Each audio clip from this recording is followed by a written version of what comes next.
Guys দেখো আজকে আমরা এসেছি ডোসা খেতে, তাই তো।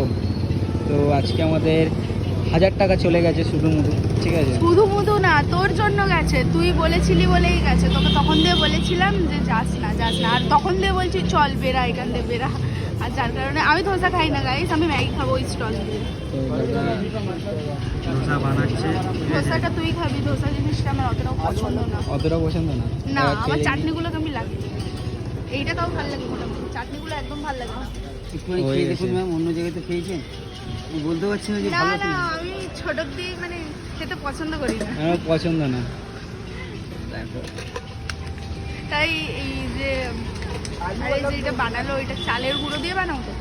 চালের গুঁড়ো ডাল, হ্যাঁ যাই হোক, চালের গুঁড়ো ডাল দিয়ে বানিয়ে দিচ্ছে, তো ওই জিনিসটাই ভালো লাগে, এক্সট্রা কিছু আমার ভালো লাগে না চাটনি বানাতে। ও খেতে পছন্দ করে, ও খেতে পছন্দ করে। কত টেস্টি লাগছে ঠিক দেখে।